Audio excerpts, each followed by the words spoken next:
Check this out.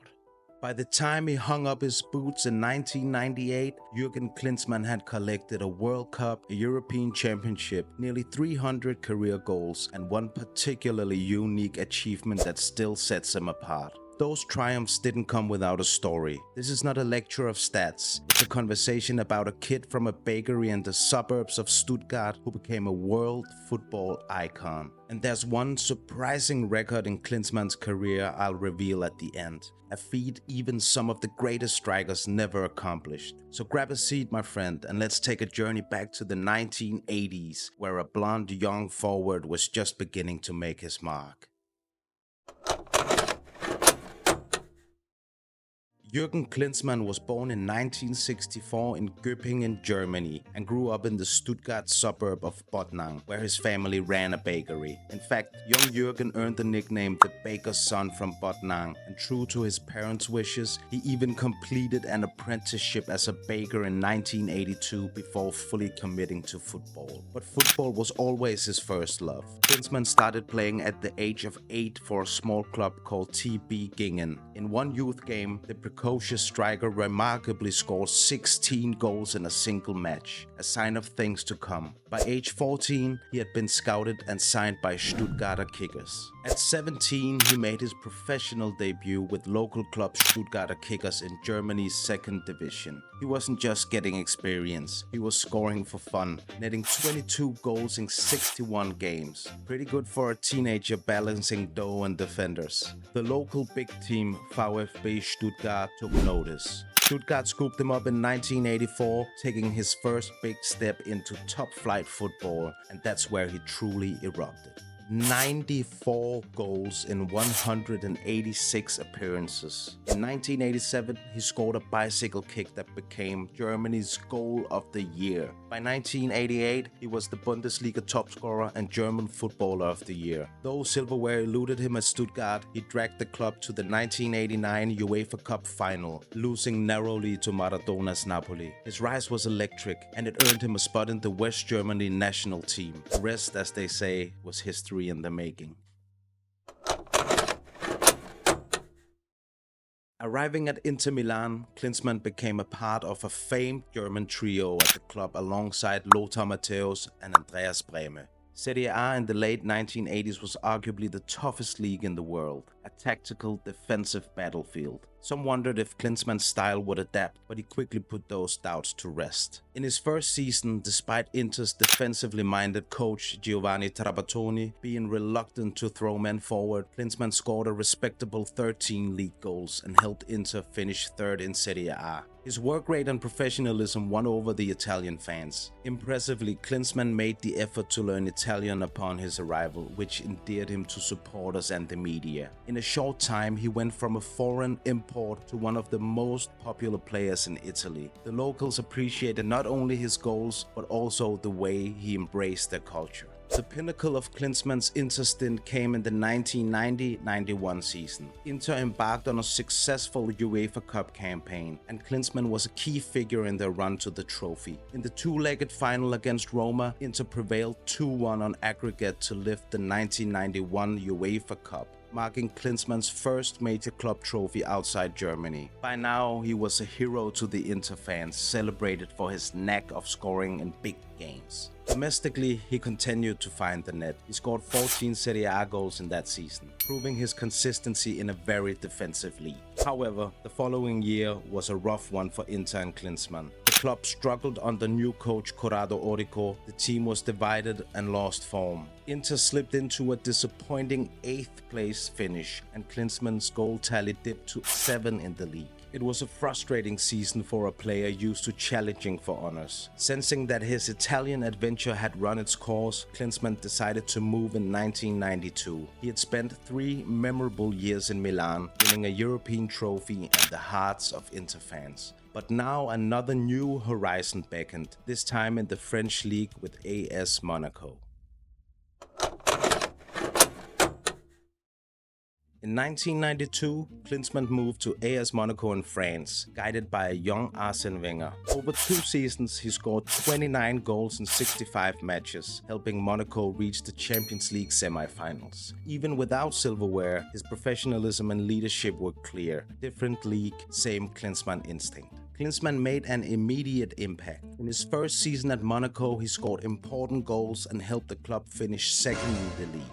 Monaco actually only ended up as runners-up after a scandal saw Marseille stripped of the title, but that meant Monaco earned a spot in the prestigious UEFA Champions League for the following year. Klinsmann and Monaco took full advantage of that Champions League opportunity in the 93-94 season. Along the way, they notched some famous wins before eventually falling to AC Milan, the tournament's eventual winners, in the semi-final. It was a deep run that put Monaco and Klinsmann in the international spotlight once more. However, on the domestic front, Monaco's 93-94 league campaign was less successful. The club finished 9th, a turn down from the previous year. Klinsmann himself faced some challenges that season, missing about 2 months due to a torn ligament injury. When he returned to the squad, he often had to play as a lone striker and grew frustrated, even publicly questioning his teammates' attitude and ambition when results were poor. It was a rare glimpse of discord from the normally upbeat Klinsmann. By the spring of 1994, with 1 year still left on his contract, Klinsmann decided to leave Monaco early. The World Cup in the United States was approaching that summer, and after that he would be looking for a fresh start. That fresh start would turn out to be in England, a move that would transform his image and add an unforgettable chapter to his story. When Tottenham Hotspur announced the signing of Jürgen Klinsmann in July 1994, it's fair to say the English press and many fans were skeptical. Yes, Spurs were getting a World Cup winner and proven scorer, but Klinsmann arrived with a bit of a reputation. In England, he was notorious for what was perceived as diving, an unfair stereotype stemming largely from incidents in international matches. The tabloids woke up and chose violence the day when he signed, and one Guardian journalist even wrote a piece titled "Why I Hate Jürgen Klinsmann," expecting him to be just another foreign prima donna. Klinsmann, however, had a plan. He would win over the English with charm and performance, and he did exactly that. In his very first Premier League match for Spurs, away to Sheffield Wednesday, he scored a thumping header to help his team win. But it was his goal celebration that truly turned the tide of public opinion. Klinsmann dived full length onto the ground, arms out, playfully poking fun at his own diver reputation. The Sheffield Wednesday crowd, who had been abusing him, broke into laughter and applause, and suddenly even the British media realized that Klinsmann had a sense of humor. Within 2 months, that same Guardian writer had to pen a new article titled "Why I Love Jürgen Klinsmann," eating his earlier words. The German striker's disarming personality was winning everyone over. Of course, Klinsmann did plenty on the pitch to earn the love as well. He scored 21 Premier League goals in the 94-95 season, 30 in all competitions, which is a fantastic return for a debut season in English football. His partnership with Teddy Sheringham up front gave defenses nightmares. Spurs went on a spirited FA Cup run too. Klinsmann scored a late winner at Anfield in the quarterfinals against Liverpool and also scored in the semi-final. Although Tottenham fell short in the FA Cup, Klinsmann's impact was undeniable. He was named Football Writers Association Footballer of the Year in 1995, a huge honor as the first German ever to earn that award in England. Off the field, Klinsmann's popularity in England soared. His polite demeanor, fluent English, and work ethic endeared him to fans. Over 150,000 Klinsmann replica shirts were sold that season, a record merchandising boom for Tottenham at the time. He even became some sort of pop culture figure in London, getting waxed into Madame Tussauds museum. In the span of a season, Klinsmann went from villain to legend at White Hart Lane, and English fans had fully embraced him. So it came as a bit of a heartbreak when Klinsmann decided to leave Tottenham after just 1 season. In the summer of 1995, eager to be closer to family and perhaps feeling the pull of Germany again, Klinsmann signed with Bayern Munich. The Spurs faithful were sad to see him go, hoping it wouldn't be the last time they'd get to chant his name. Returning to Germany in 1995, Klinsmann joined the country's most storied club, Bayern Munich, and he arrived in Bavaria with high expectations. Klinsmann did not disappoint.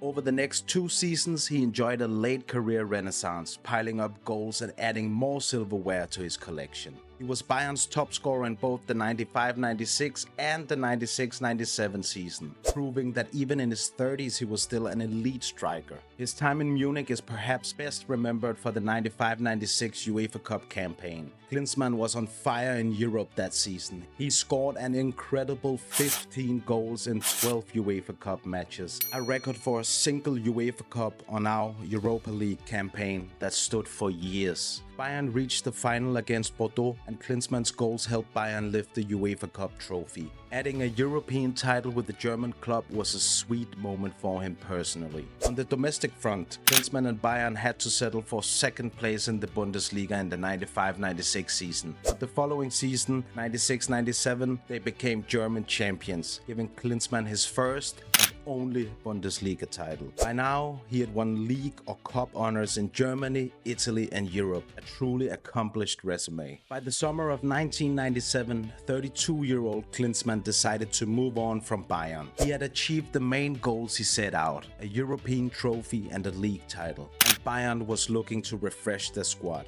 Klinsmann opted for one last adventure as a player, a return to Serie A with Sampdoria. But as he wrapped up his time in Munich, one couldn't help but notice how much he already had accomplished. And there was also something remarkable building in his international career during all those years. In fact, as Klinsmann left Bayern, there was a unique stat about his exploits for the German national team that would soon set him apart in football history.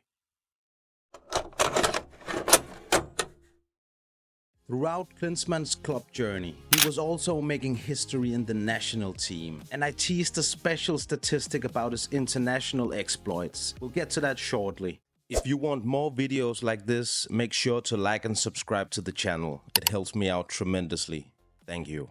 Klinsmann's international career ran in parallel to his club success, and is a story of consistency and clutch performances in the biggest tournaments. He made his senior debut for West Germany in December 1987 in a friendly against Brazil. His first major tournament was Euro 1988 on home soil, and fittingly, Klinsmann scored in that tournament, opening his account in what would become a habit. West Germany reached the semi-finals, and the experience set the stage for what came next, the 1990 FIFA World Cup in Italy. Klinsmann was an integral part of that West German team. During the round of 16 match against the Netherlands, a tense showdown, especially after teammate Rudi Völler was sent off. Klinsmann shouldered the attacking burden and scored a crucial goal while Germany was down to 10 men. West Germany went on to win the World Cup, defeating Argentina 1-0 in the final in Rome. Klinsmann didn't score in the final, but he was at center of a notable moment. He was fouled hard by Argentina's Pedro Monzon, who received a red card, the first ever in a World Cup final. Some critics accused Klinsmann of exaggerating the foul, feeding the diver narrative, but later he revealed a 15-centimeter gash on his shin from Monzon's studs as proof that the challenge was indeed brutal. In any case, Klinsmann could call himself a World Cup champion at 25, a pivotal player in Germany's third World Cup title. After the glory of 1990, Klinsmann continued to lead the line for Germany that was now the unified Germany after 1990. In the Euros 1992, he scored 1 goal and helped Germany reach the final, where they were stunned by Denmark. 2 years later, at the 1994 World Cup in the United States, Klinsmann was in sensational form. He scored 5 goals in 5 matches during that World Cup. Although Germany were upset by Bulgaria in the quarterfinals, Klinsmann's individual performance was amongst the best of the tournament. By this time, he had taken on the mantle of Germany's offensive leader from the older generation, and he wore the captain's armband for his country starting in the mid-1990s. That leadership culminated in the UEFA Euro 1996 in England. Klinsmann captained a talented German side and once again found the net multiple times in the tournament before a calf injury sidelined him in the semi-final. In the final, he returned to the lineup, not fully fit, but determined, and lifted the trophy as Germany beat the Czech Republic with a golden goal. It was Germany's first European championship since 1980, and who better than Captain Klinsmann to hoist the cup? The image of Jürgen Klinsmann joyously holding the Euro 1996 trophy is an enduring one for German fans. Klinsmann's international swan song came at the 1998 World Cup in France. At 33, he was one of the veteran leaders. Fittingly, he scored 3 goals in that World Cup. Germany's run ended in the quarterfinals against Croatia, and after that tournament, Klinsmann announced his retirement from the national team. He left with an impressive 108 caps and 47 goals for Germany, ranking him among the top goal scorers in his nation's history. Now, remember that unique stat I hinted at? Here it is. Jürgen Klinsmann scored at least 1 goal in every single major international tournament he played in for Germany. From the Euros in '88 through the World Cups of 1990, 94, 98, and then the Euros of 92 and 96. 6 consecutive major tournaments. Klinsmann found the back of the net in all of them. This remarkable achievement underscores his consistency and his knack for rising to the occasion on the biggest stages. It's a feat no German player before him had accomplished. When it came to tournament football, you could always count on Klinsmann to deliver a goal when it mattered. That incredible statistic cements Klinsmann's legacy as one of international football's great big game players. After the Euro 1996 and 2 brilliant seasons at Bayern, Klinsmann was still not quite ready to hang up his boots. In 1997, he ventured back to Italy to join Sampdoria. It was a short stint. By the winter of '97, Sampdoria was struggling and Klinsmann decided to cut it short. But in a move that delighted fans in North London, Klinsmann returned to Tottenham Hotspur in January 1998 for a second spell, this time on a half-year deal. Tottenham were in a relegation fight that season and were desperate for some Klinsmann magic to avoid the drop. Jürgen, never one to shy away from pressure, delivered in style. The defining moment of his second Spurs stint came in a match against Wimbledon in May 1998. Klinsmann scored 4 goals in a 6-2 win, practically single-handedly securing Tottenham's Premier League survival. Klinsmann played his final competitive club match on May 10, 1998, on the last day of the Premier League season against Southampton. Fittingly, he scored in that game too. He was 33 and had accomplished more than most players could dream of. But his love for the game didn't fade. In a fun epilogue to his playing days, Klinsmann, who had moved to the United States, couldn't resist one last kick around. In 2003, at 39 years old, under the pseudonym J. Göppingen, a playful nod to his birthplace of Göppingen, he suited up for Orange County Blue Star, an amateur team in California's 4th-tier Premier Development League. Even in semi-retirement, Klinsmann found the net a few times for that local club, much to the surprise of any unsuspecting opponents who realized that Jay looked an awful lot like a World Cup winner in disguise. This little-known chapter exemplified Klinsmann's pure joy for football. He simply loved to play, formal spotlight or not. With that, the playing chapter of Klinsmann's life closed. But Jürgen was far from done with football. A new chapter, this time from the sidelines, was about to begin.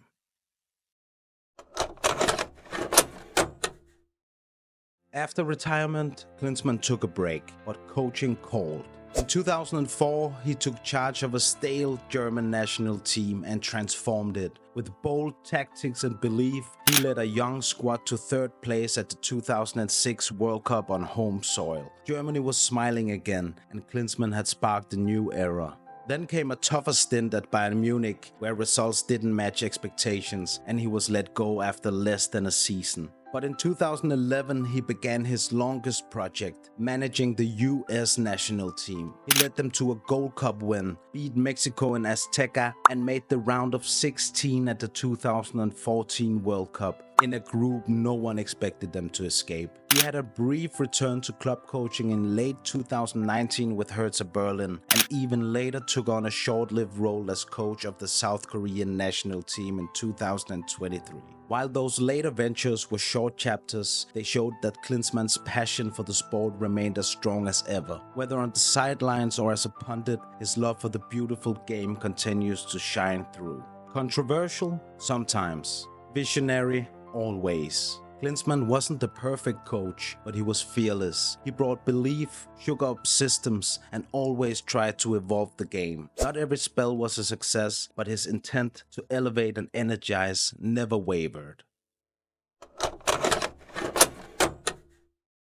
Reflecting on Jürgen Klinsmann's incredible journey, one can't help but feel a sense of warm nostalgia. He was a player who always wore a bright smile on his face and played the game with joy. Yet underneath that friendly exterior was a fierce competitor and consummate professional. He was a prolific goalscorer, netting over 200 goals in top-level football. He was a serial winner, lifting trophies in Germany, Italy, and England, and the ultimate prize, the World Cup, with his national team. Today, fans in Stuttgart still reminisce about that overhead kick against Bayern. Inter supporters remember the German who spoke to them in perfect Italian. Spurs fans sing about the season that the World Cup winner graced White Hart Lane. And Germans, of course, cherish the memories of 1990 and 96. Jürgen Klinsmann's story is one of a man who made it wherever he went, even if for a short while. It's the story of a boy who learned to bake bread in his father's bakery, but decided his true recipe for happiness was scoring goals and spreading joy on the football pitch. In the grand tapestry of football history, Klinsmann's thread is golden, woven with spectacular goals, team triumphs, and moments of genuine human connection. Danke, Klinsi.